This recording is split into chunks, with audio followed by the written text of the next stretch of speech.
is a timeless classic that has delighted audience for over a century, and we are thrilled to present it to you tonight. A farcical comedy, a work mocks the culture and manners of Victorian society, relying on a satire and a comic resolution to make that mockery more palatable to viewers. This production promised to be a visually stunning and intellectually engaging experience. Our talented cast and crew have worked tirelessly to bring this exciting play to life, and we are confident that their performance will entertain you. We invite you to immerse yourself in the world of the importance of being earnest, where wit and charm are the order of the day. Sit back and relax.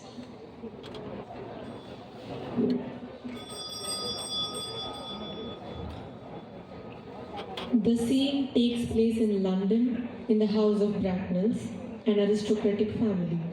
We find Miss Gwendolyn Fairfax in her study reading a poem. Characters in the scene are Miss Gwendolyn and Lady Bracknell.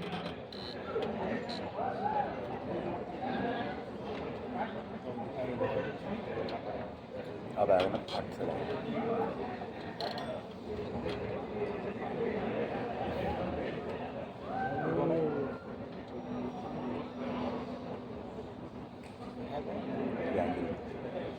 मुझे पता है बस लगे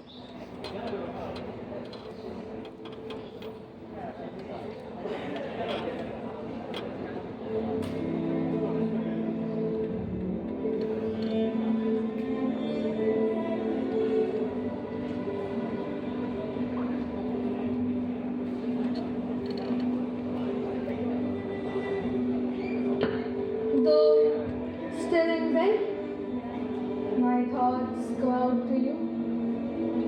My mortal beloved, be calm. Love me today, yesterday. What tearful longings for you.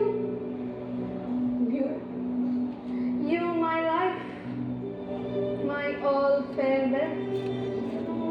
Oh, continue to love me and never misjudge the most faithful heart of your beloved.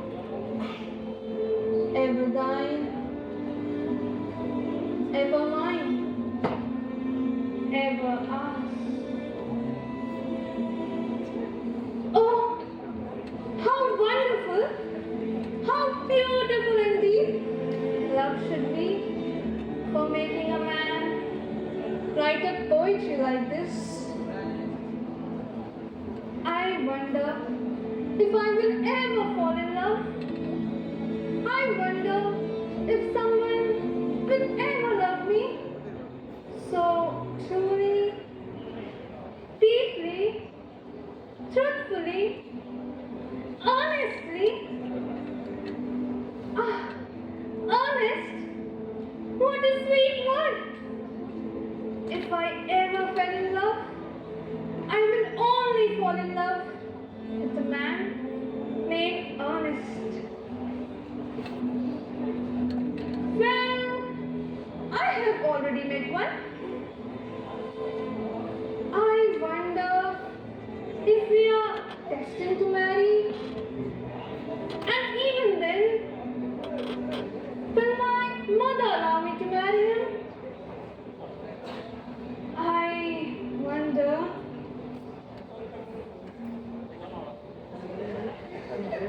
Gwendolyn, you wondered too much, dear. Now, put some nice clothes on and do it for me. We have an appointment. With whom? With your cousin. Now, stop asking questions and get ready. Gwendolyn!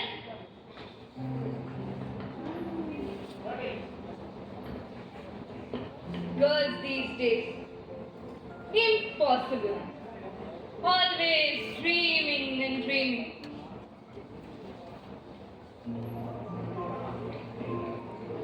Like someone's going to jump out of it and marry them.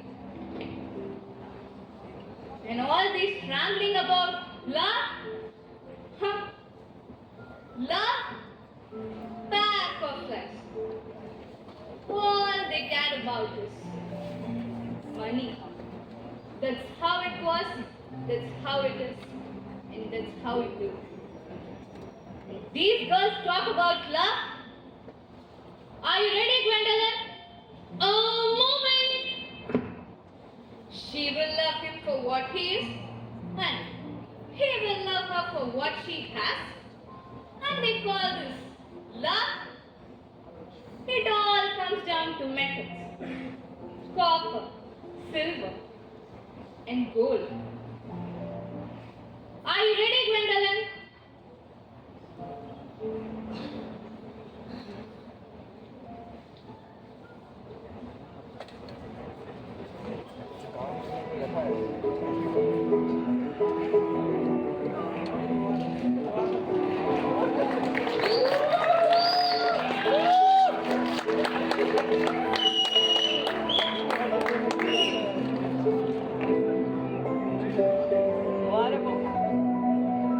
कमाल यही काम मिला तेरे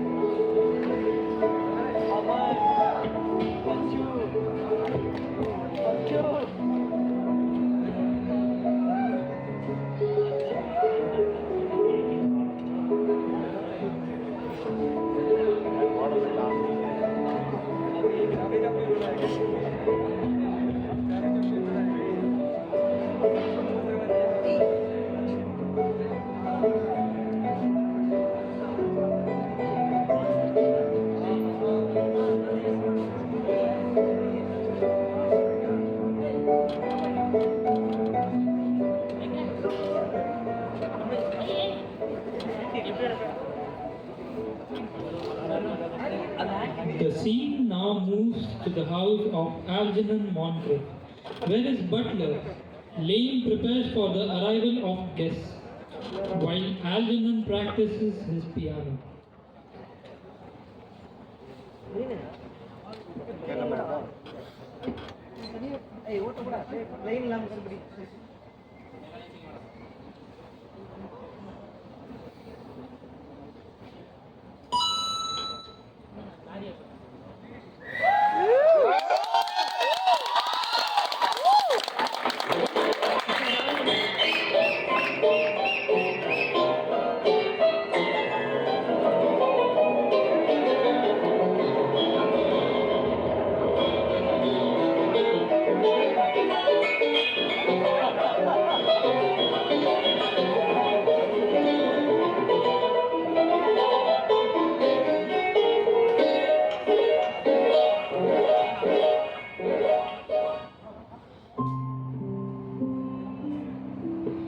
Did you hear that, Lane?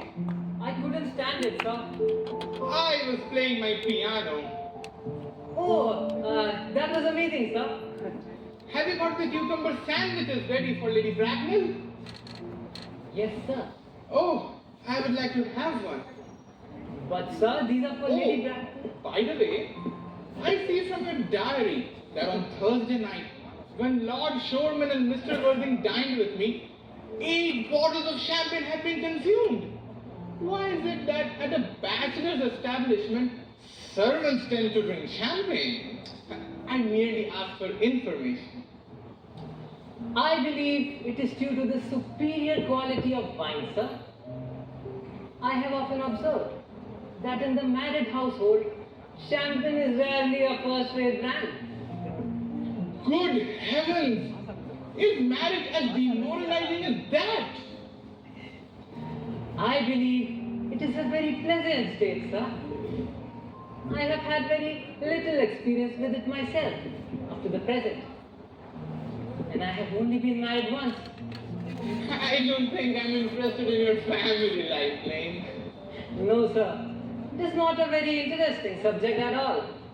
I never think of it myself. Very natural, I'm sure. Thank you, Lane. Oh, thank you, sir.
Why does she call herself Little Sicily? From Little Sicily with her fondest love. What on earth is there in that? Some aunts may be tall, some aunts not so tall. You seem to think every aunt in this world should be exactly like your aunt. That is absurd. For heaven's sake, give me back my wallet, Angie. But why does she call you her uncle? From Little Sicily with her fondest love to her dear Uncle Jack. I must admit there is no objection to an aunt being a small aunt. But why an aunt, no matter what her size may be, should call her own nephew as her uncle? I can't quite make it out. Besides, your name isn't Jack at all. It's Ernest.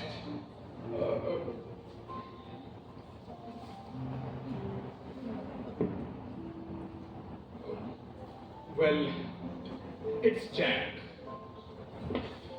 What? You've always told me it was Ernest. I've introduced you to everyone as Ernest. You reply to the name of Ernest. You look as if your name was Ernest.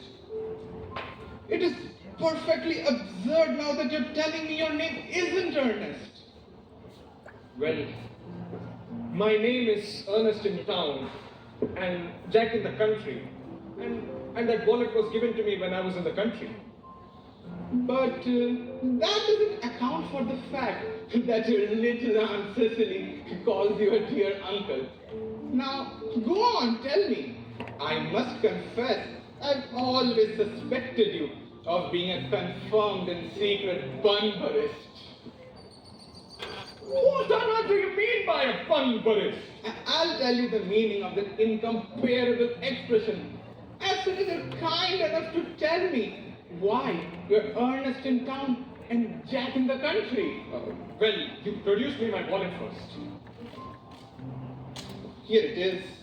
Now go on, produce your explanation, and pray make it improbable. My dear fellow, there is nothing improbable about my explanation at all. In fact, it is perfectly ordinary. Mr. Thomas Cardew, who adopted me when I was a little boy, made me in his will guardian to his little granddaughter, Miss Cecily Cardew.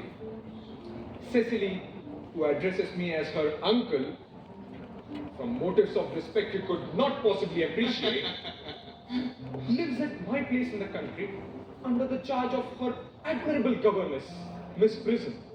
Where is this place in the country, by the way? That is nothing to you, dear boy. You are not going to be invited. I may tell you candidly that the place is nowhere near Shropshire.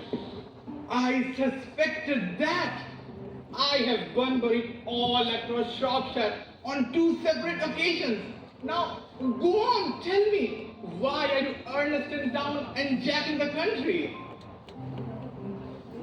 I don't think you'll be able to understand my real motives, Alfie. You're hardly serious enough. When one is placed in the position of a guardian, one has to adopt a very high moral tone on all subjects. It is one's duty to do so. To get up to town, I've always pretended to have an elder brother who goes by the name of Ernest, who lives in Albany and gets into the most dreadful of scrapes. That, my dear Alfie, is the whole truth, pure and simple. The truth is rarely pure and never simple. What you really are is a Bunburyist. In fact, you're one of the most advanced Bunburyists I've ever seen. What on earth do you mean? You have invented a brother called Ernest, so you may be able to come up to town whenever you like. I have created an invalid friend called Bunbury, so that I may be able to go to the country whenever I choose. Bunbury is perfectly invaluable. For instance, if it wasn't for Bunbury's extraordinary bad health, I wouldn't be able to dine with you tonight, for I've really been engaged to Aunt Augusta for more than a week now. Wait a minute. I haven't asked you to dine with me anywhere, right? I know. You're absurdly careless about sending out invitations. I absolutely don't like those who are shallow about the invitations. It is so shallow of them. It is better if you dine with your Aunt Augusta tonight. I haven't in the smallest intention. I dine there on one day, and once a week is more than enough to dine with one's own relatives. Secondly, whenever I do dine there, I'm always treated as a member of the family and sent back with either no women at all or two. But now that I know of you to be a confirmed Bunburyist, I want to talk to you about Bunbury. I want to tell you the rules. I am not a Bunburyist at all. If Gwendolyn accepts me, I'm going to kill my brother. In fact, I think I'll kill him in any case. Cecily is a little too much interested in him. So, I would get rid of Ernest, and I would advise you to do the same with Mr. Your invalid friend who has an absurd name. Nothing will induce me to part from Bunbury. And if you ever get married, which is extremely problematic to me, you'll be glad to know Bunbury. A man who marries without knowing Bunbury has a very tedious time of it. That is nonsense. Oh, that must be Aunt Augusta. Only relatives or creditors ever knock in that fashion. Now, if I put her out of her way for 5 minutes so I could propose to Gwendolyn, shall we have dinner tonight at Willis? I suppose so if you want to. But you must be serious about it. I hate those who are not serious about meals. It is so shallow of them.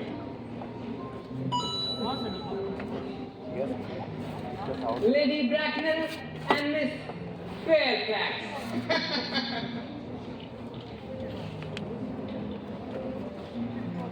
Good afternoon, dear Algernon. I hope you are behaving very well. I'm feeling very well, Aunt Augusta. That's not quite the same thing. In fact, the two things rarely go together. Dear me, you are smart. I am always smart.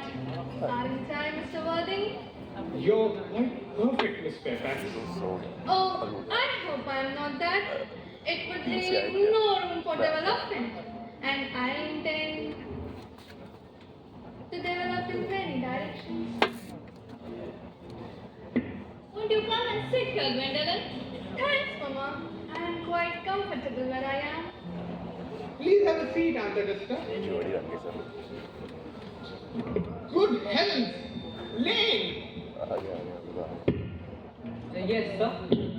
Why are there no cucumber sandwiches? But sir, they were. Lane.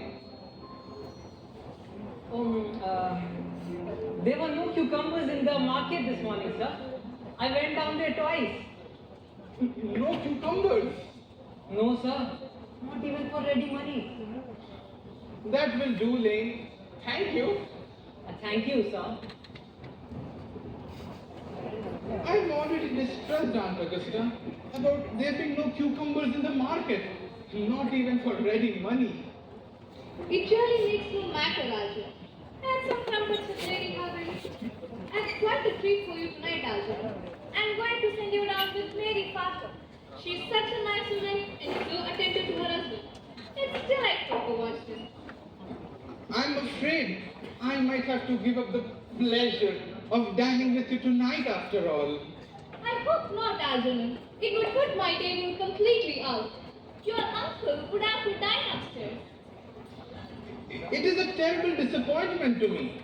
But the fact is, I just had a telegram from Bunbury to say that he was very ill. They think I should be with him. It is very strange. This Mr. Bunbury seems to suffer from curiously bad health. Poor Bunbury is a dreadful invalid. Well, I must say, Algernon, that I think it is high time that Mr. Bunbury made up his mind whether he was going to live or die. This shilly-shallying with the question is absurd. Illness of any kind is hardly a thing to be encouraged in others. Health is It's the primary duty of life. I'm always telling that to your poor uncle, but he never seems to take much notice. I'd be much obliged if you ask Mr. Bunbury, young me, to be kind enough not to have a relapse on Saturday. For I rely on you to arrange my music for my last reception. I'll talk to Bunbury, Aunt Augusta, if he's still conscious. But I think he'll be all right by Saturday. You see, the music is a great difficulty. When one plays good music, people don't listen. And when one plays bad music, people don't talk. But I'll run over the program that I've created for you if you come into the next room for 5 minutes. Thank you, Arjun. It's very thoughtful of you. I'm sure the program will be delightful. French songs. I cannot possibly allow it. People always seem to think they are improper, which is vulgar, or laugh, which is worse. But German songs are thoroughly respectable language, and indeed I believe so. Arjuna? Arjuna?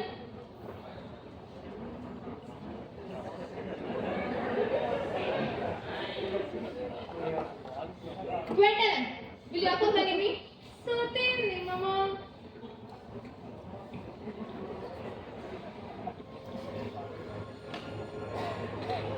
Charming day has been, Miss Fairfax. Pray, don't talk to me about the weather, Mr. Worthing. Whenever people talk to me about the weather, I feel quite certain that they mean something else. And that makes me feel so nervous. I do mean something else. I thought so. In fact, I'm never wrong.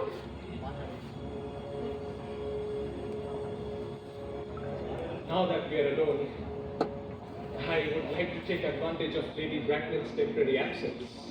I would certainly advise you to do so. Mama has a way of coming back suddenly into a room that I have often had to speak to her about.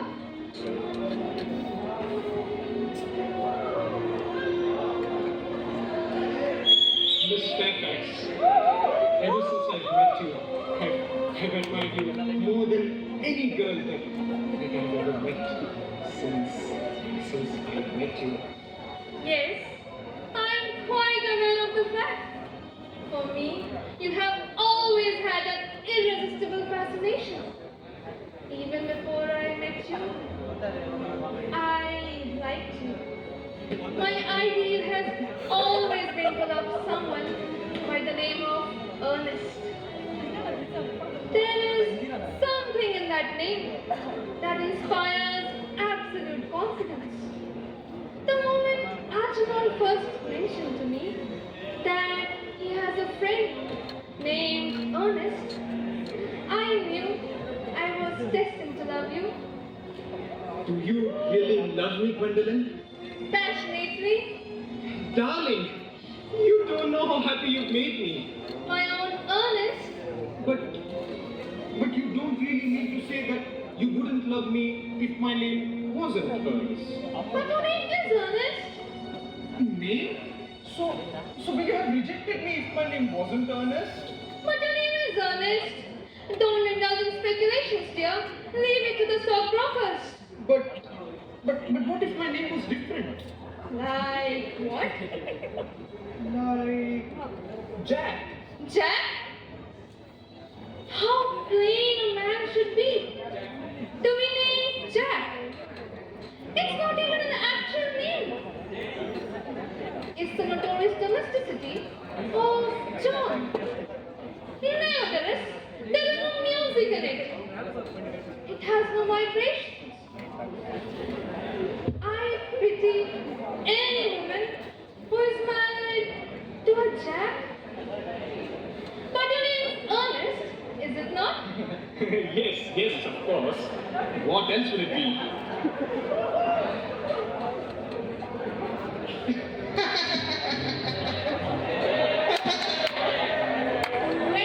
What are you doing here? I'm engaged to Mr. Worthing, Mama. What? You seem to forget the fact that there is such engagement. Someone to talk to the girl from a father or mother and not the other way around. That's absurd. So the thought of you being engaged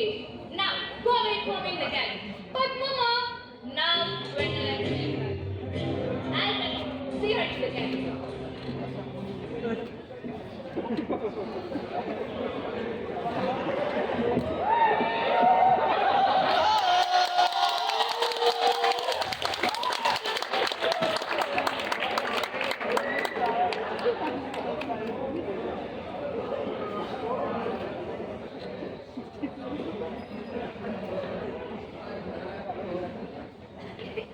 तो दिया अगर मेरा diary हुआ ना गाड़ मारूंगा सामने का बकचोदी का ये एल की कैरेक्टर बकचोद है किसका एल का कैरेक्टर आयुषान का कैरेक्टर बकचोद है Now, Mr. Worthing, I want you to understand that you are not in my list of names of eligible bachelors in London. But I'll be pleased to write it down now if you answer my questions properly. Is that understood? Yes, Lady Doctor. Now, do you smoke?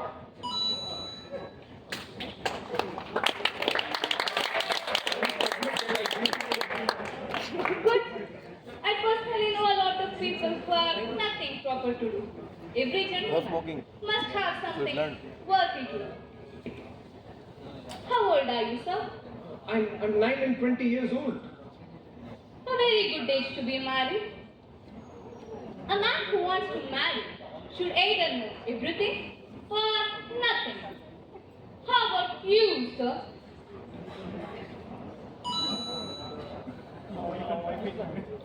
इसका sound effect बहुत अच्छा है वो वो आता था ना Well, I must admit, I know nothing, Lady Blackwell. I'm pleased to hear it.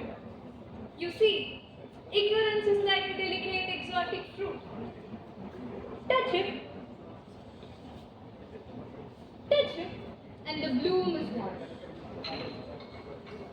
Educating people is absurd. Fortunately, our modern education system produces no effect whatsoever on our young men and women. If it did, our country would have been in a very different place. What's your income? Between 7 and 8,000 a year. In land or in investments? Investments, chiefly.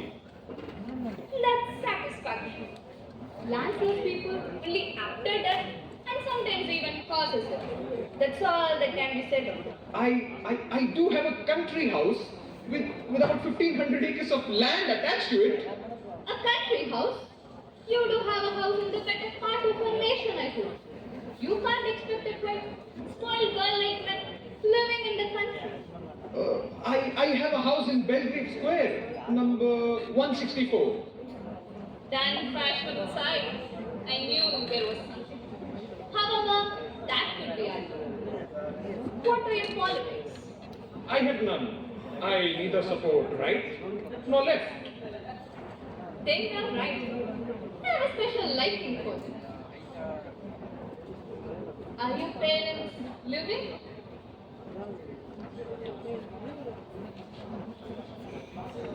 No, Lady Blackwell.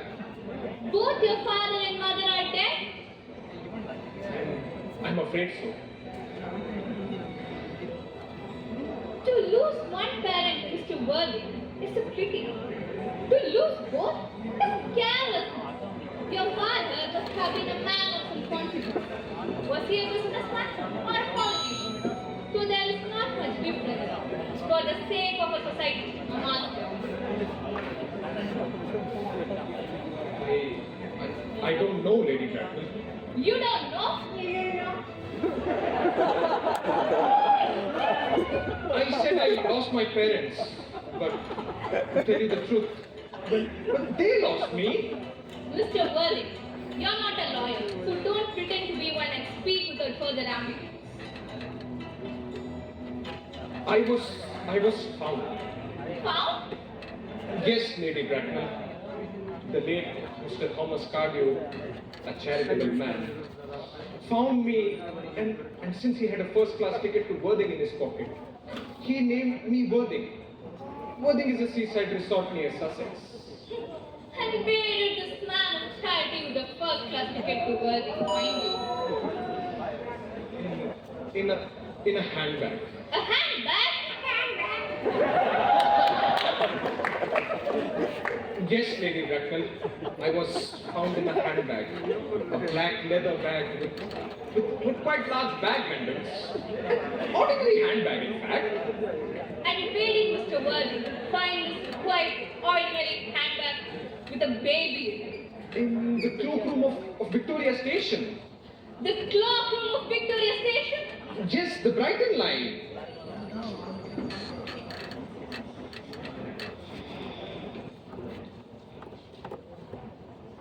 The line is immaterial, Mr. Worthy. I must confess that I'm bewildered by what I heard. To be born. And at any rate, bread in a handbag, whether it has handles or not, seems to be in protest against the practices of common people, which is one of the unwanted side effects of democracy. And as to the place you have found, the cloakroom of Victoria Station, this is the place where people usually deposit their mistakes and never care to take them back. What would you advise me to do?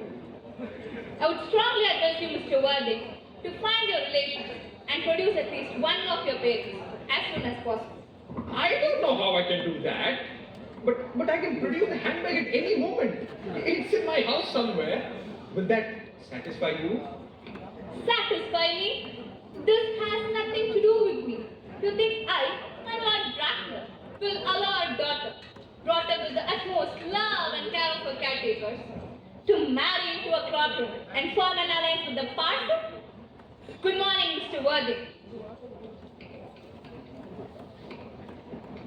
Good morning, Lady Bracknell.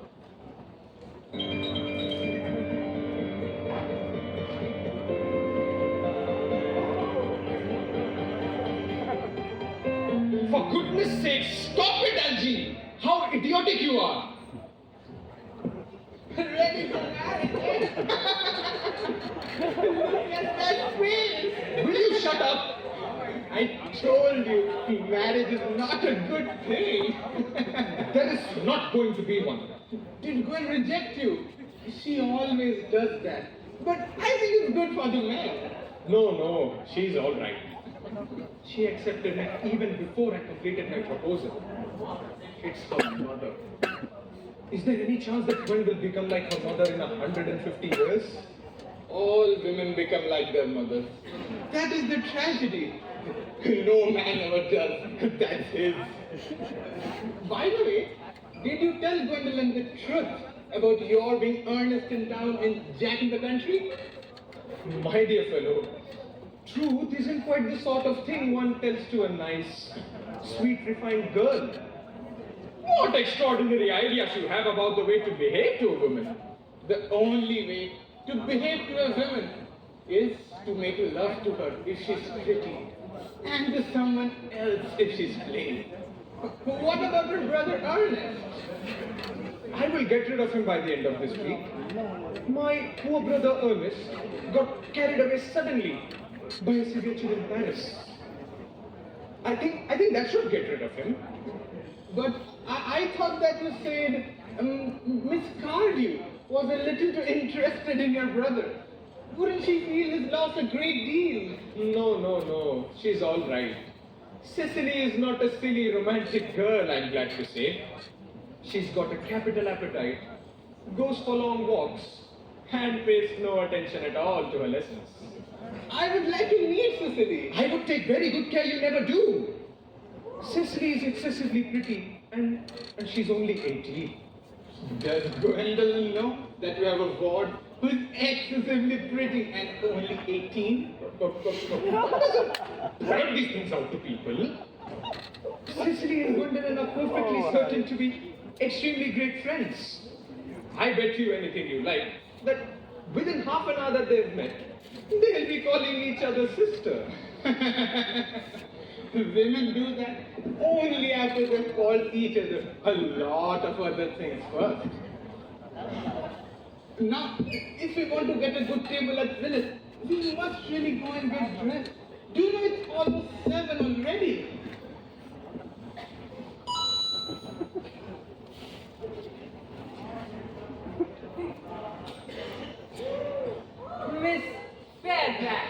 Algernon, I want to speak to Mr. Worthing. Alone. I'm afraid I can't quite do that. Algie, you're taking a strictly moral view of life. If you don't want to be dead soon, I would strongly advise you to stop doing that. Okay. Gwendolyn? I was deeply moved by the story my mother told me about your romantic origins. But I don't think she will allow me to marry you. The respect for the young is dying in this nation. Dear Gwendolyn? There is a need to do something desperate. Your town's address I have. What is your country's address?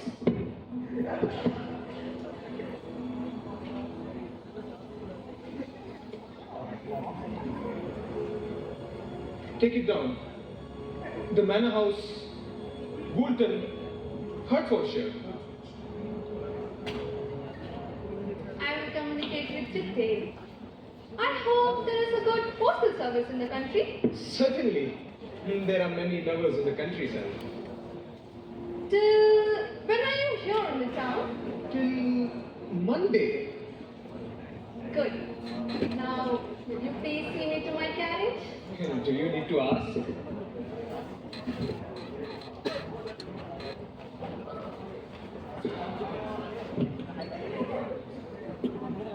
Lane!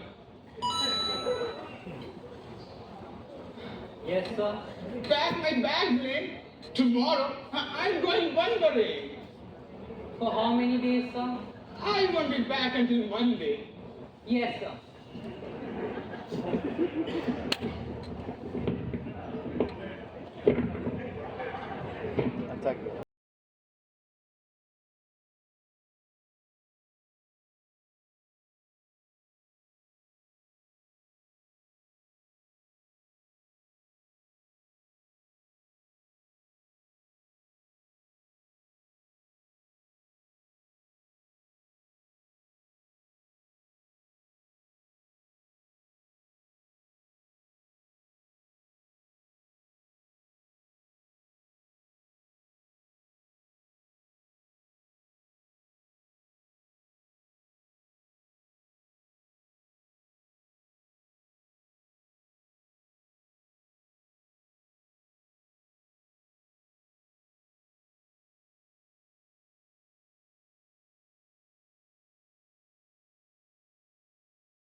The scene now moves to the house of countryside of Cardew's in Hertfordshire.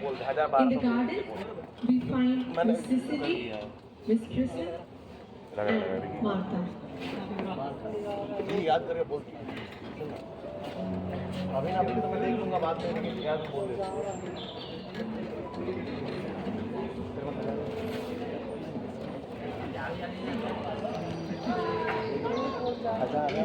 नहीं यार अभी आप मत phone करो ना लक्ष्मी को मत phone उसको कर हाँ उसका नहीं नहीं They got me! Oh my goodness! I don't know whatever they will do to me. 500 का तरीका मैं श्री को फोन करता हूँ नहीं यार मेरे पास मैं चेक करता हूँ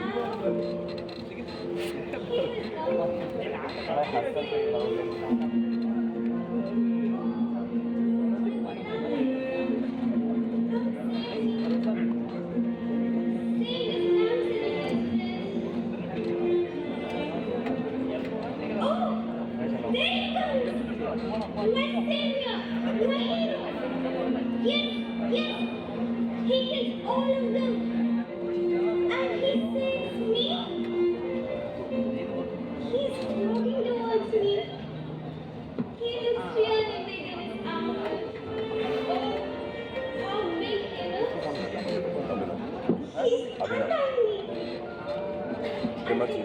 helmet. How beautiful he is. What does he mean by it, sir? I asked. Ernest. He replies in a sweet voice. Ernest. Oh, Ernest. What an enticing name. Oh my Ernest. Miss Cecily. Are you all right, Cecily? Yes, Mr. Truth be said, I just had the sweetest dream of all. Your guardian doesn't pay me to make you dream, child. It was so beautiful. He was so beautiful. I just immediately write it down so I won't forget.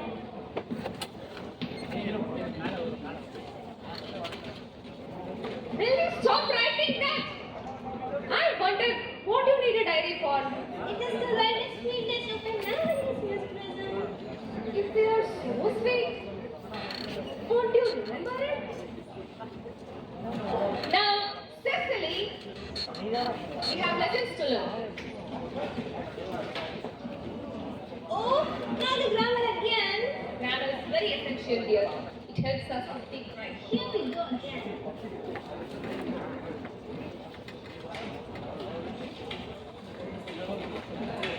अरे अभिनव यार रक्षित को बोल वो trimmer लेके आना था और जल्दी आओ तुम ले लेने के लिए। कहाँ पे तू? Oh, Joseph, how saintly he looks.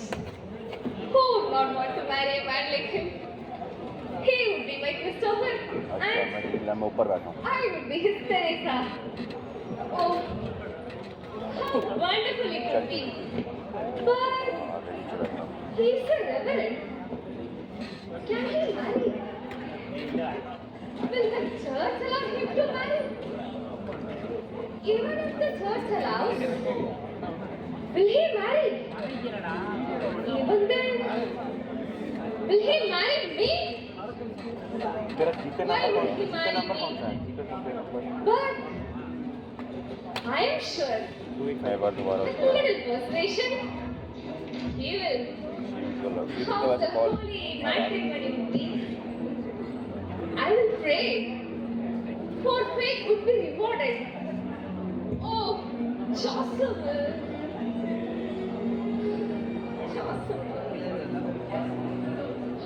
Oh, Dr. Joseph, you're here? Yes, I am. Why are you standing? Please sit down.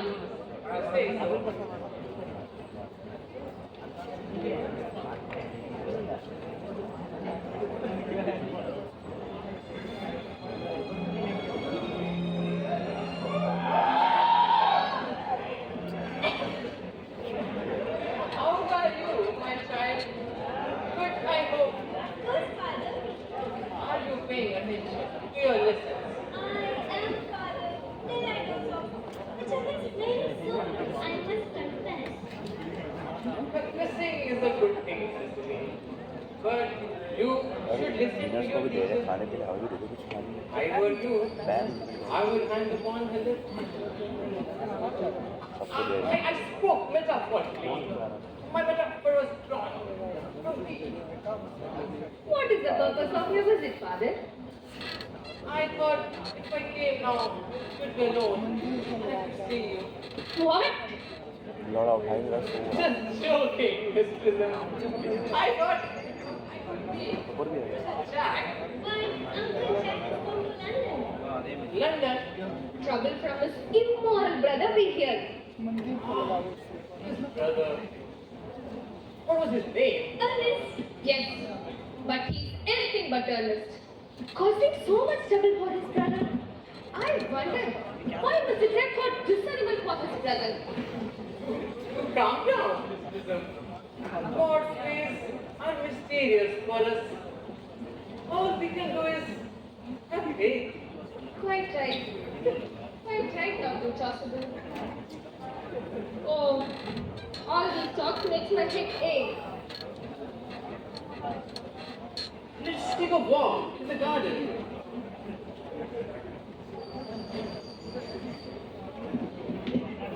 Cecily, and finish lessons 33 and 33. Martha, make sure Satri doesn't dream once again.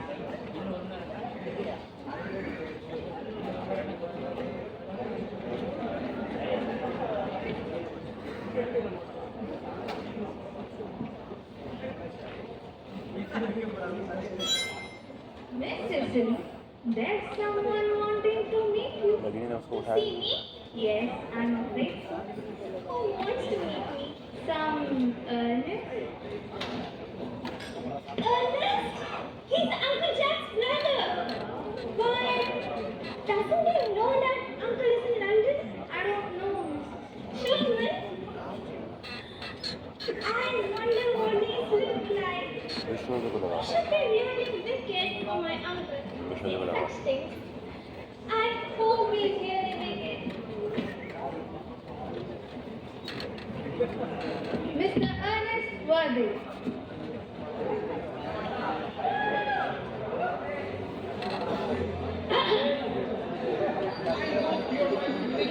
No, sir, I'm not little. Truth be said, I'm more than usually tall for my age. But I'm your cousin, Cecily, and I see that you are my wicked cousin. Ernest? अब यार समोसा ले I'm not wicked at all. Why would you think I'm wicked? If you're not wicked, then you have been deceiving us in an inexcusable manner. I hope you're not leading a double ऊपर आएगा क्या pretending to be wicked. Samosa ऊपर आएगा While you're not wicked at all. यहाँ तो कुछ नहीं खा चलो आएगा रे I've been right and reckless. मैं व्हाट्सएप कर दूँगा Now that you mention it, I've been bad in my own ways. I don't think you should be happy about it. Not as happy as I am now to be with you. But खा ले खा ले खा ले I don't understand why you're here at all. Uncle Jack is in London. That is exactly why I'm here. When will he be back? Monday. Oh no. I have an important appointment in London. I can't miss that day. Can't you visit any other? I'm afraid not, Cecily. But you better wait here till he arrives. He wanted to talk to you about your immigration. My what? Your immigration? I am emigrating? But where? I think he said ये भी नहीं America. उठा रहा I would rather die. Either that or the other word he said. None of them seem encouraging. I don't know about America or the other world, Cecily. But I would very much like to stay here with you. Of course. मांग लो I thought you would stay the weekend. I want to reform you. Reform me? Yes, Ernest. I think I'm going to make it my last mission. Oh, I feel better already. But before you could reform me, you think it would be possible to eat something? Oh, how thoughtful of me. The break is coming. ले आओ यार ऊपर से खाना ले आओ यार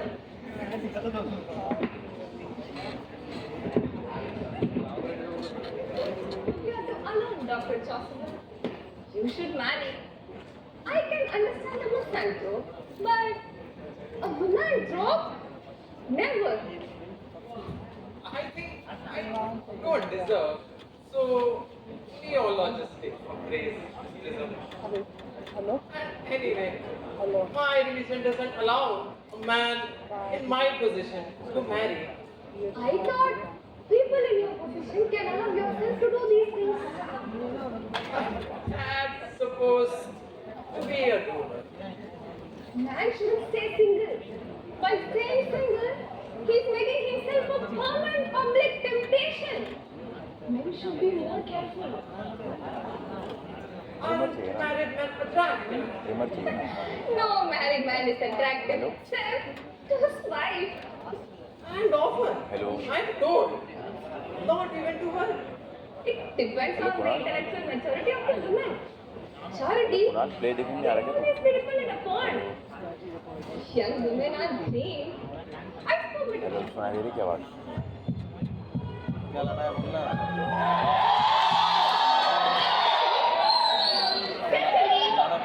क्या होगा लाना ट्रिमर भाई के तेरे पास ले आ रहा हूँ वो तो मैं भी चले जाऊँगा पहले Worthy.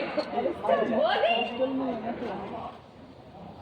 I hope this is not the sign of some terrible calamity. Still blemishing your name. Still leading a life of pleasure. Hello Kunal आवाज़ आ रही है क्या मेरी Your brother Ernest is hello dead. Kunal आवाज़ आ रही है क्या At last. मयंक के कस्टमर है I offer you my sincere condolence.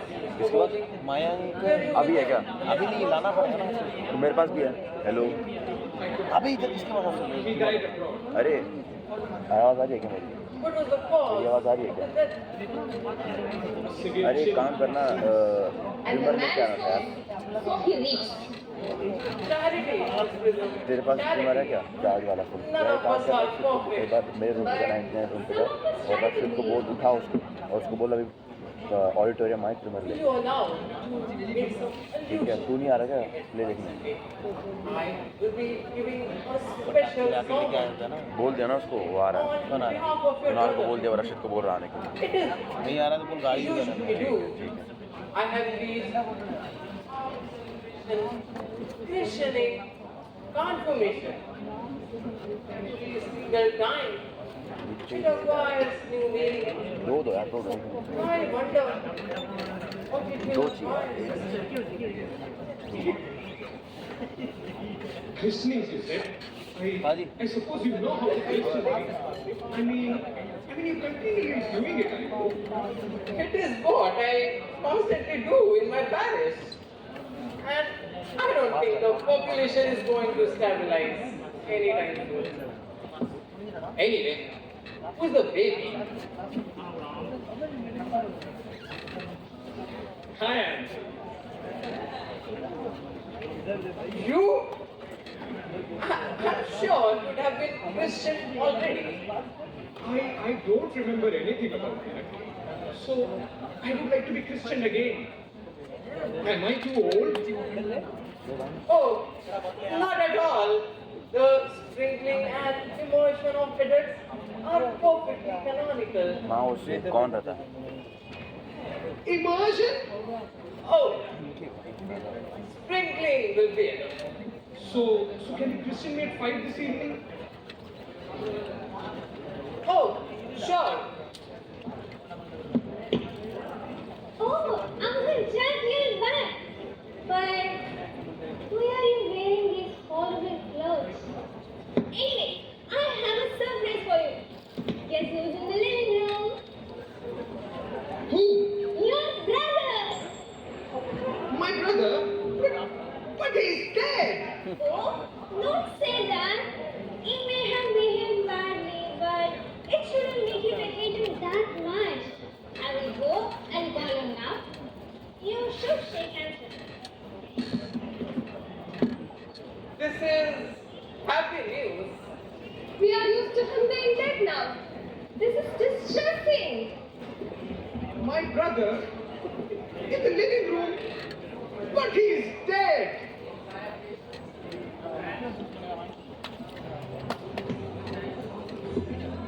Oh, Jack! You're here!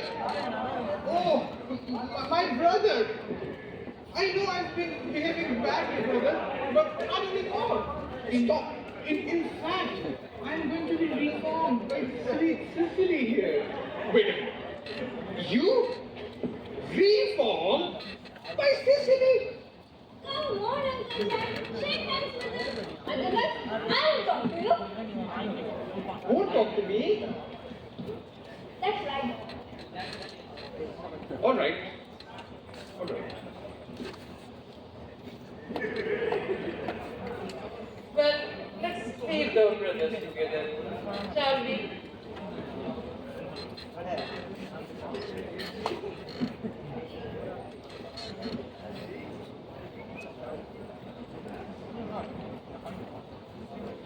scoundrel! You must leave immediately. We don't allow any bunburying around here. I have put Mr. Ernest luggage in the room next to you, sir. I hope it's alright. What? Mr. Ernest luggage, sir. 3 suits, a dressing case, 2 hat boxes, and if I might say so, a very large luncheon basket. I'm afraid I won't be able to stay more than a week this time. Martha, Mr. Ernest has been called to London suddenly. Get him a dog cart at once. Yes, sir. I haven't been called anywhere. Yes, you are. Your duty as a gentleman calls you. It has never called me when I was bunburying. Well, it does this time. Well, I'm not going to leave unless you change these horrible clothes of yours. But why? I suppose a friend is supposed to be with his friend when he's in mourning. And since you are in mourning, I can't leave. Moreover, it is absurd to be mourning someone who's alive and kicking. Will you leave if I change my clothes? Yes, but you must not be gone for too long. I've never seen anyone spend so much time dressing with such little effect. It is better than always being overdressed like you. One can never be overdressed or overeducated. You're an absolute dandy, aren't you? Your bunburying, as you say, hasn't been much of a success this time. It's been a great success. I'm in love with Sicily, and that is everything.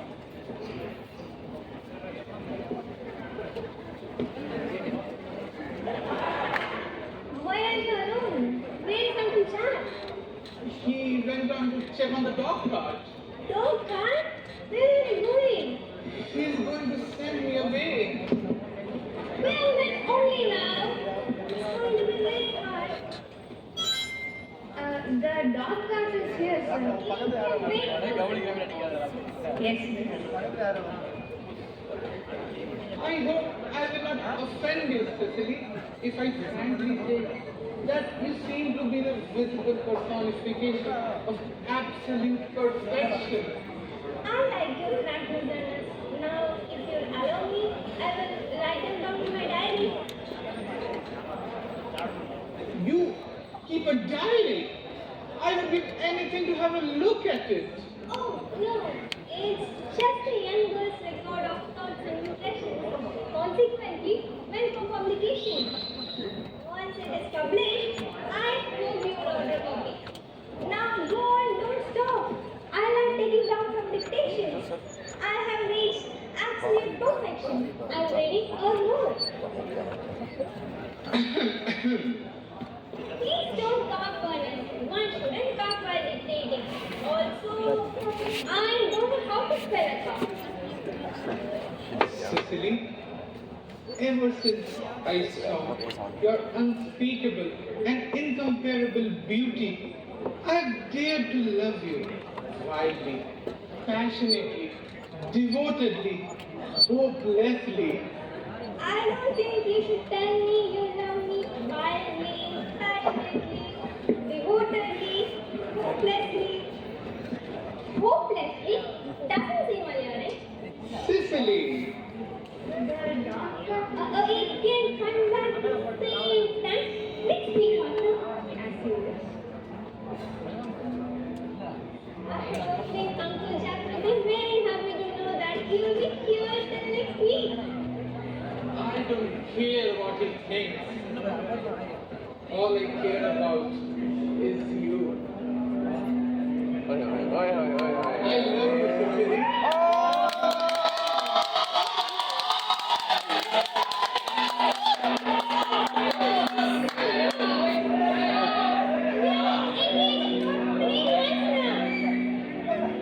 What?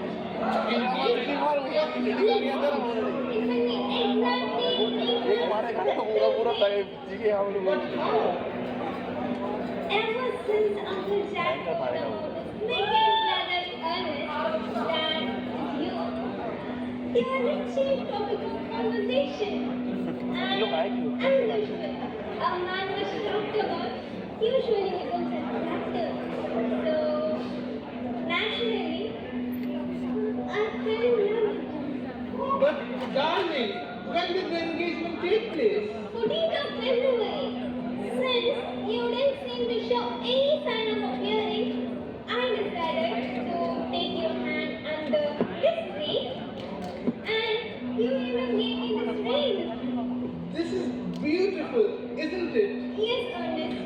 have really good taste. That's the excuse I gave you for leading a bad life.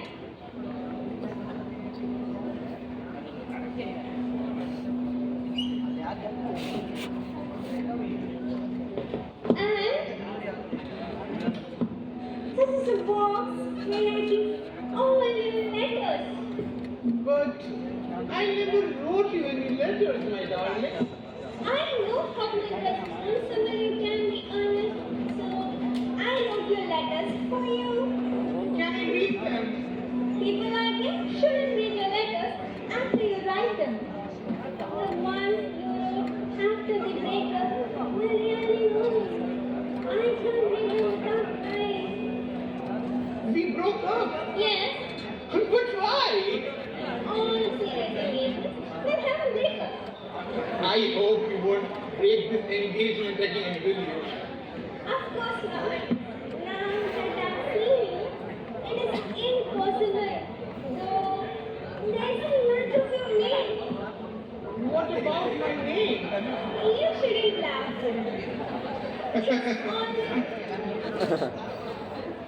It's always been a girlish dream of mine to marry someone by the name of Ernest.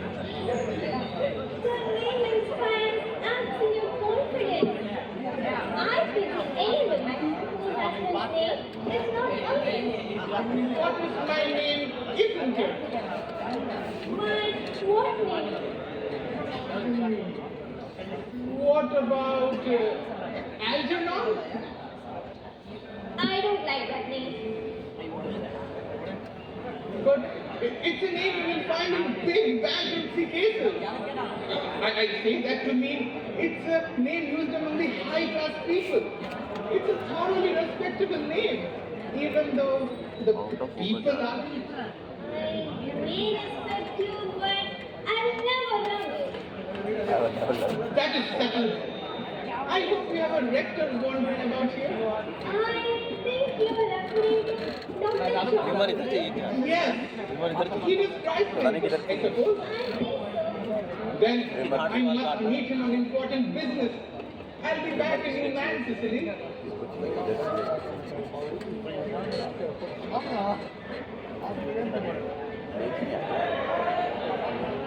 What a wonderful boy.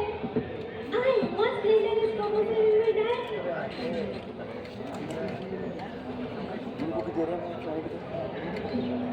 Someone by the name Miss Fairfax has arrived and she wants to meet Mr. Warren on some important business. Isn't my uncle in his library? He went in the direction of the church some time ago. Sure, and then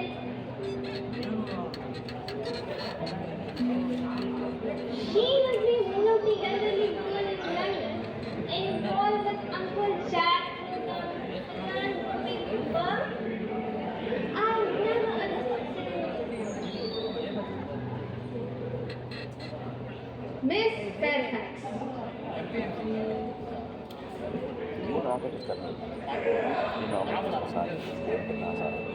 Let me introduce myself. I'm Cicely Cardew. Cicely Cardew? What a sweet name. Something tells me that we are going to be great friends. My first impressions of people are never wrong. Please sit down. May I come, Cicely? With pleasure. And you should always call me Wendell. If you wish. It's settled then. I hope so.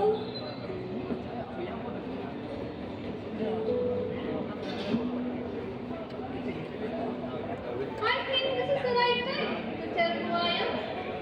My father is Lord Bragg.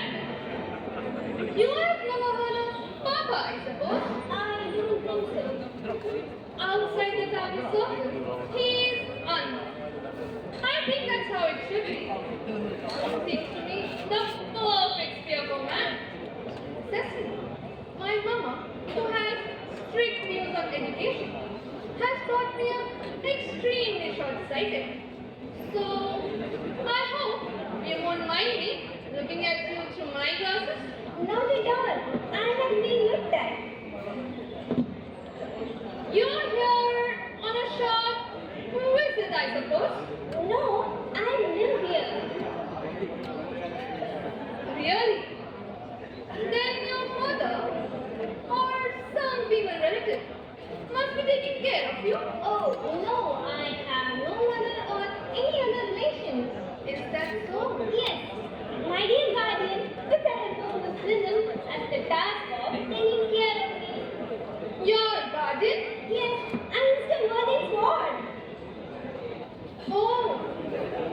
he never mentioned to me that he has a what? How secretive of him. I am very fond of his Cicely, but now that I know you are Mr. Worthingsport, I wish you were very older than how you look. You are too early in here, if I may speak frankly. Please do. In my opinion, when one has anything unpleasant to say, one must always be frank. Then, with your permission, this is what I frankly think. I wish you were 42 and more than usually ugly for your age. Ernest has a strong and upright soul, but even moments of men are susceptible to the influence of physical charms of women. Free and condemned in society. Writers with so many examples. I'm sorry, one but did you say Ernest? Yes, Oh, Mr. Ernest Worthing is not my guardian. It is his grandma and his brother. Ernest never mentioned that he has a brother. They have known me on good terms. That explains everything. I have never heard a man speak of his brother. You have lifted a load off my mind. I never wanted any fights in our unfinished friendship. But I am really sure that it is not Mr. Ernest Worthing who is your guardian. Yes, in fact, उसे बाहर मिल रहा है क्या? I'm going to be Pardon? dear one. I don't want to have just some close friend like you. And anyway, our local newspaper is going to publish this next week. Mr. Ernest Worthing and I are engaged to be married. My darling Cicely, there must be some mistake. Mr. Ernest Worthing is engaged to me. And the news has been published in one of the reputed newspapers. This Saturday. There is this mistake. Mr. Ernest proposed to me exactly 10 minutes ago. It's strange. He asked me to be his wife yesterday at 5:30. If you want to verify it, pray do so. I'm sorry if it disappoints you, my dear Cicely, but I seem to have the prior thing. I'm too sorry for disappoint you, my dear one, but since he proposed to me, after he proposed to you, clearly he has changed his mind. If the poor fellow has been trapped by any foolish promises, I consider it my duty to rescue him.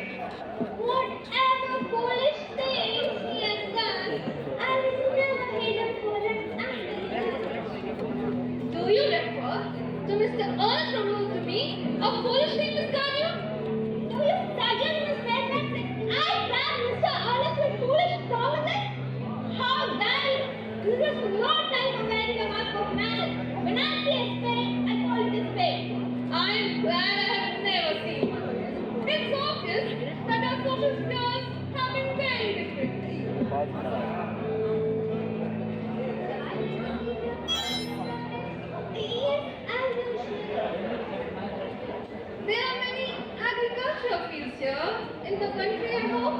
Yes, people in the city never forget to eat. Personally, I cannot understand how people can live here. These people are so uncultured. 50 years ago, but I've never asked this question because you two could have been here. See, Miss Fairfax? Thank you. I hate but I want the tea.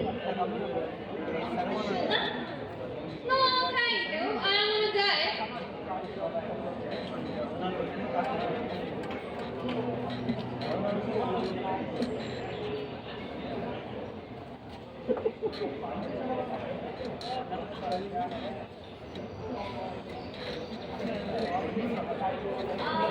Cake or bread and butter?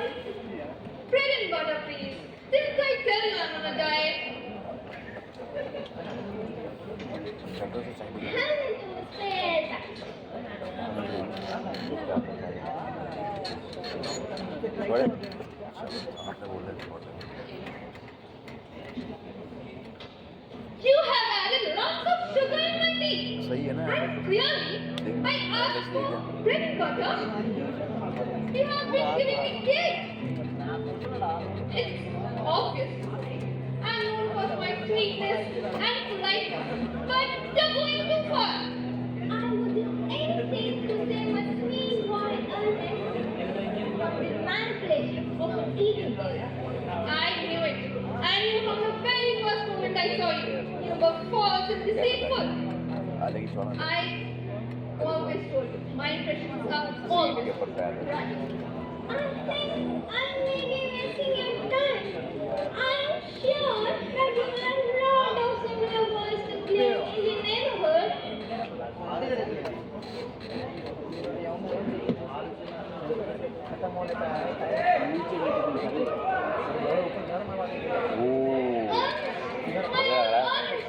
Gwen, darling. Wait, are you engaged to this girl? Cecily? Of course not. Thank God. I knew there must be some misunderstanding. See, this is my garden. Mr. Jack birthday. Pardon? This is Uncle Jack. Jack? What? There is my My own one. woman. Are you engaged to this young lady? What young lady? Gwendolyn? What the hell are you doing here? Yes. Are you engaged to Gwendolyn? What?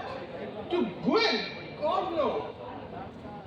I think there must be some misunderstanding. You see, this is my cousin, Mr. Algernon Moncrief. Algernon? What? Are you called Algernon? I can't deny that. Are you really named Jack? I could deny it if I want to. But my name's Jack. It's been Jack for years. A gross deception has been practiced on us. My poor wounded Cecily, my sweet mom Gwendolyn. You will call me sister, will you not? Of course. I just have one question to ask my garden. Yes, I do have a question to ask you. And I think we both have the same question. Where the hell is Mr. Ernest? We both are engaged to him. So you can understand how important it is to know where he is at this present moment. Gwen, Cecily, I have never been forced to speak the truth. I'm quite inexperienced in speaking the truth. But I may tell you frankly that there is no Ernest. No, Ernest? Don't you have a brother? I don't have a brother, and I don't have the smallest intention of having one in the future. Then it's quite clear, Cecily, that either of us are going to be married to anyone. It's not a very pleasant position for a young girl, is it? No. Let's go inside. They won't dare follow us. Yes, men are so cowardly, aren't they? वाह ए बैठ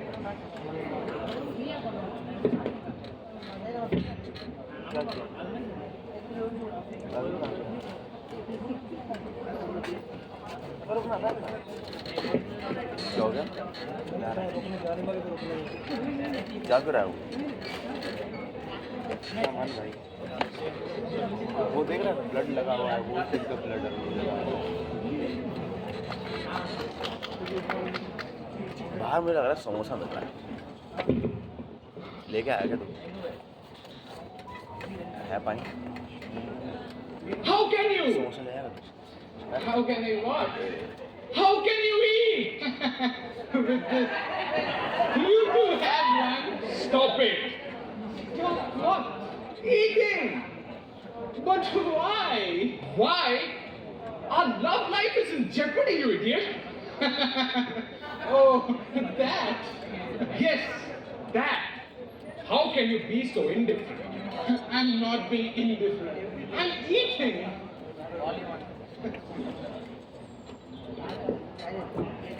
All this is due to your bloody Bunbury. What? Yes, this is what you call bunburying, I suppose? Yes, and this is the best bunbury I ever had. You have no right to bunbury here. One can bury anywhere he wants. Every serious bunburist knows that. Serious bunburist? I believe a person has to be serious about something. I'm serious about bunburying. I don't know what you're serious about. Everything, I suppose. You have such a trivial nature. Well, the only satisfaction that I have is that your friend Bunbury is quite exploded. You can't go bunburying around anymore. Well, your brother Ernest too isn't doing very good, is he? He's quite dead now. You too can't go bunburying anymore.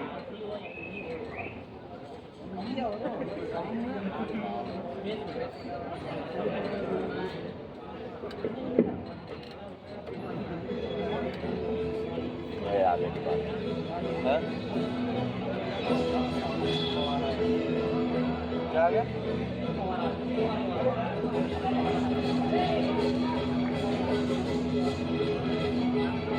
Pawar का ही role है क्या पहले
The sisters seem to be angry yet curious about their love lives.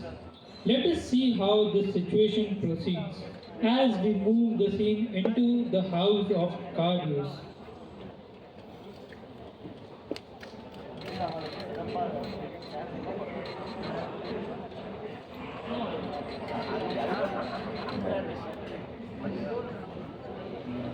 हाँ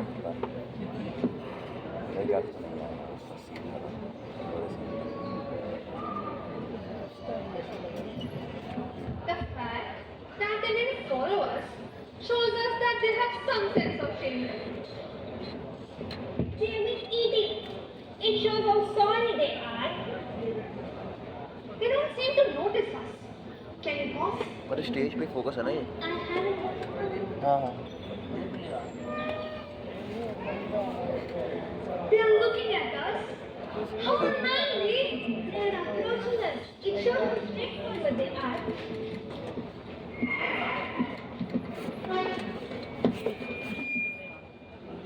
I cannot stand the silence.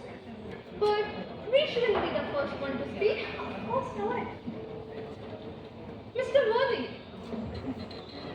I have a question to ask you. Much depends on your reply. You always unparalleled reply. Mr. Wonder, next question. Why did you pretend to be my guardian's brother? So that I could meet you. That seems a good explanation. If you can believe it. I don't, but the answer is very good. Yes, in matters of grave importance, style, not sincerity is the vital thing. Mr. Worthy, why did you pretend to come up to London?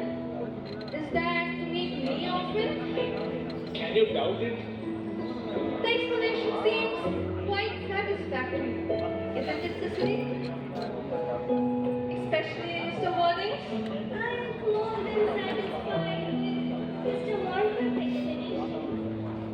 So, do you think Shiva को बोल के satisfied हूँ आज तक satisfied नहीं हुआ मेरे को बोलता I'm not satisfied with this project मेरा ठीक है पाँच There are principles at stake here. The task is not a pleasant one. So, ये सब आ गया tell them. अब आएगा ना वक्त Excellent. सारे बच्चों के I usually speak at the same time other people do. Will you take the time from me? Certainly. Your names are still a problem. That is all. Our names? Is that all? We are going to be christened this afternoon. Are you prepared to do this terrible thing for my sake? I am. Can't you face this fearful ordeal? Please me. I am. And people talk about equality of sexes. When it comes to men, they are infinitely beyond us. We are. Darling.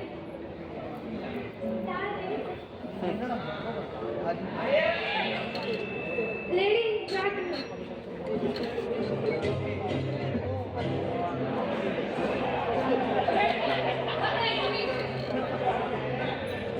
Gwendolyn, what does this mean? Only that I am engaged to Mr. Worthing, Mama. Sit down immediately. Hesitation is a sign of mental degrading and physical weakness in the oath.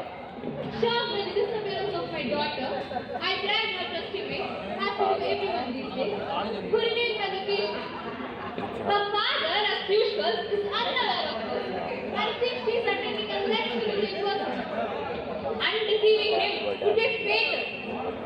But you must understand that all communication between yourself Happy birthday and my गाना daughter कैसे खत्म होगा should cease immediately. Right now. करना है birthday है Engaged to be married to Gwendolyn, अरे Lady Gaga. जब You are nothing सब कुछ of बोल that देंगे kind. जब सब कुछ खत्म हो जाएगा And now, Alfred, Yes, I'm Aristocratic. is this the house where your invalid friend Mr. Bunbury resides? Oh, no, Bunbury doesn't live here. In fact, he doesn't live anywhere anymore. He's dead now. Dead? When did he die? Oh, I killed him this afternoon. I mean, he died this afternoon. What did he die of? Bunbury? Oh, he was quite exploded. Exploded? Was he a part of some terrorist organization? I didn't know he was interested in social reform. Oh, what I meant was that the doctors found out that Bunbury couldn't live anymore. So he died. I'm happy that he finally took the doctor's advice. And now, who's that young woman behind whom you are hiding? That woman is Cecily Cardew, my boy. I'm engaged to be married to Cecily under his family. I beg your pardon? Mr. Worthing and I are engaged to be married. I don't know if there is something wrong in the Arab countryside. The number of engagements here are much higher than what the statistics say. I think some inquiry on my part wouldn't be out. Mr. Worthing, is Mrs. Celine connected with any larger railway stations in London? I'm just asking for information because until yesterday I had no idea that people originated in terminus. Miss Cardew is the granddaughter of late Mr. Thomas Cardew of Belgrave Square Southwest, Marion Square Dublin, and Tite Street, Chelsea. That's not unsatisfactory. The addresses always inspire confidence. How extremely kind of you, Lady Bracknell. I also happen to have Miss Cardew's certificates of birth, baptism, whooping cough, registration, vaccination, confirmation, and the measles. Both the German as well as the English variety. Ha! A life crowded with incidents. Too much for a young girl. Gwendolyn, it's time for our departure. And now, Mr. Worthing, does Mrs. Celine have any fortune? Oh, only about 130,000 pounds in the bank. Good evening, Lady Bracknell. 130,000 pounds? And that too in the bank? Miss Cecily seems to be the most attractive young lady now that I look at her. Come here, my dear child. Your dress is so simple and your face has nothing but skin. But we can soon alter that. A well-trained beautician can change all that. Some time ago, everybody wanted to go. And 3 months later, even her husband didn't recognize her. And after 6 months, nobody did. There are distinct social possibilities in your world. The two weak points in our age are its want of principles and principles. Algernon? Yes, Aunt Augusta. There are distinct social possibilities in Miss Cardew's profile. Cecily is the sweetest, dearest, and the prettiest girl I've ever seen. And I don't give a damn about social possibilities. Never speak disrespectfully of society, Arjun. It will most probably lead you to your grave. Dear child, you must understand that Algernon is nothing but death to give you. I have my heart. You can feed her with your heart. Don't worry, Aunt Augusta. I will take care of her. Well then, I must give my consent to your marriage. Thank you, Aunt Augusta. Thank you, Aunt Augusta. The marriage will take place very soon. I'm not in favor of long engagement. It gives enough time for the couple to find out about each other's character. It's very harmful for marriage. Sorry for interrupting you, Lady Bracknell, but this marriage is out of the question. Who are you to say this, sir? I'm the legal guardian of Miss Cecily Cardew, and she's not old enough to make her own decisions. She needs my consent to marry. How old are you, my dear? I'm only 18, but I was one day when I was old. I would strongly advise you to continue doing that, Cecily. A woman should never be accurate about her age. Many of my friends are 35 when they reach 40, which was really a long time ago. So it won't be long enough before you come of age and you'll be free from the restraints of your guardian. Sorry for interrupting you again, Lady Bracknell, but according to the terms of her grandfather's will, Miss Cardew does not come of age until she's 46. That doesn't seem to be a problem. 46 is a very attractive age. Our society is full of women who marry at 46 on their own free will. Will you wait for me till I'm 46, Algernon? I can wait for you my entire life, Cecily. But I cannot. I can't stand waiting even for 5 minutes. I am not much of my husband, and I'm such a little mother. Then what is to be done? I don't know. Mr. Wilde, since Cecily states that she cannot wait till she turns 40, I beg you to reconsider your opinion. The matter is completely in your hands, Lady Bracknell. In my hands, Once you give your consent, my marriage with Gwendolyn, Algernon can have mine. you must understand that my consent to your marriage is completely out of the question. Then a passionate celibacy is all what we can look forward to.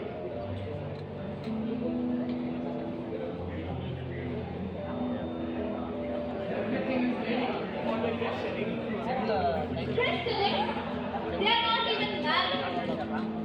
These gentlemen wanted to be baptized. Daddy, this is silly and irreligious. Will there be no christening then? As matters are now, I don't think it will be of any use, Dr. Cosmo. Oh, well, better. I have been informed that Miss Prism was waiting for me last hour and a half. I better get going. Miss Prism? Did you say Miss Prism? Yes, Lady Bracknell. Wait a moment, sir. This matter might prove to be of vital importance to myself and Lord Bracknell. Is this Miss Prism a female of equivalent character remotely connected to education. She is the most well-mannered of all the ladies I've ever seen. It's obviously the same person. What does she do in your house? I'm a celibate, madam. Miss Prism has been for the last 3 years the governess of Miss Cardew and a valued companion of Lady Bracknell. It doesn't matter. Send for her. I must see her.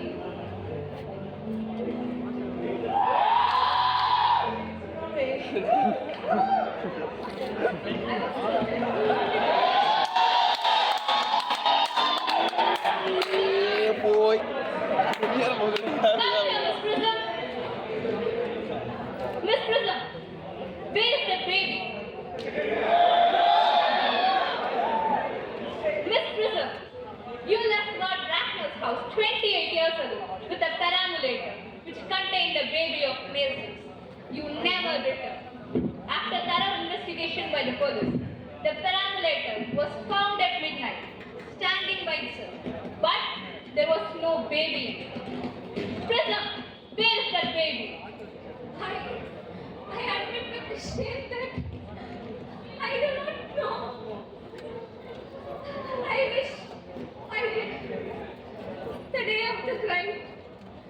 The day that is forever branded in my memory. I preferred as usual to take the baby out for its perambulator.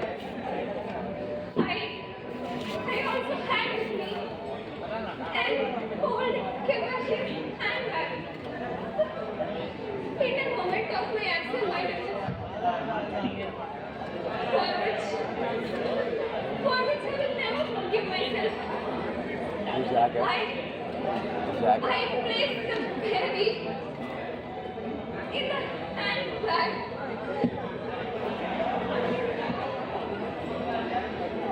Where did you deposit the handbag? Please don't ask me, Mr. Worthy.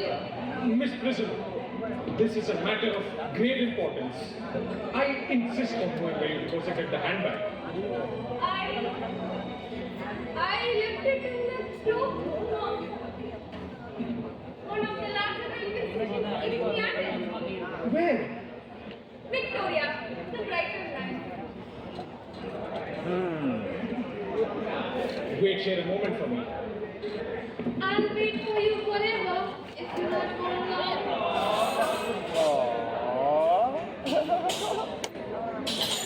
Can't you read the consistent? The suspense is too much for me to bear. I hope it will last.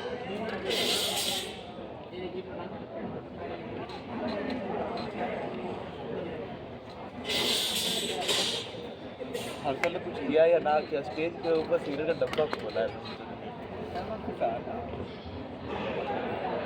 Is this the handbag, Miss Prism? Examine it carefully before you speak.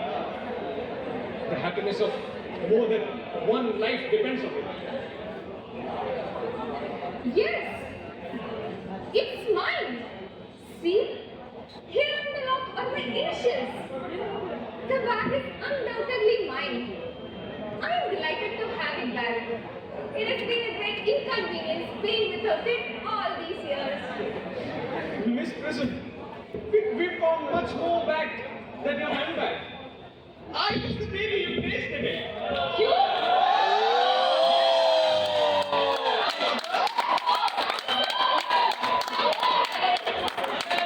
It's a great goal. Mother, I forgive you. There is some flavor, Mr. Modi. Only she can tell you who you really are. Lady Bracknell, I'm so sorry to bother you at this moment, but can you please tell me who I am? You are the son of my poor sister, Mrs. Swan, and that too, Algernon's elder brother. Alger's elder brother? Yeah. So, I have a brother after all! Cicely, how could you have ever doubted that I had a brother? Miss Prism, my unfortunate brother! Dr. Joseph, my unfortunate brother! Gwen, my unfortunate brother! Algie, you young scoundrel! You must treat me with respect from now on. never treated me like a brother all your life. Well, not until today. But I did still try my best though. My own. But what own are you? Now that you have become someone else, what is your Christian name? Good heavens, I totally forgot that. Aunt Augusta, when Miss Prism left me in the handbag, was I Christianed already? Yes, you were Christian. What was the name I was given? Being the eldest son, you were naturally Christian after your father. But what was his Christian name? I can't quite recall what the general's Christian name was, though I'm sure he had one. Algernon. Can't you remember what our father's Christian name was? No, we were never on speaking terms. He died even before I was a year old.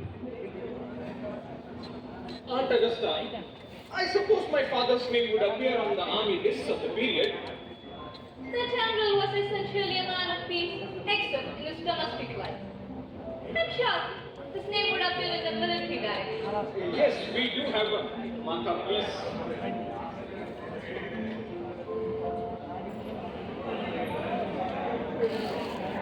The army lists of the last 40 years are here. Generals, Manor, Maxcom, Antley. What ghastly names do they have? Marksby, Mixby, Mobs, Moncrief. And Christian names? Ernest John. I've always told you that my name was Ernest, haven't I, Gwen? Well, it is Ernest after all. Yes, now I remember that the general was called Ernest. I had a particular reason for disliking him. I always knew you could have no other name but Ernest. It is a terrible thing for a man to realize that he has been telling the truth all his life. Gwendolyn, can you please forgive me? Of course I can. I'm sure you changed. My own one.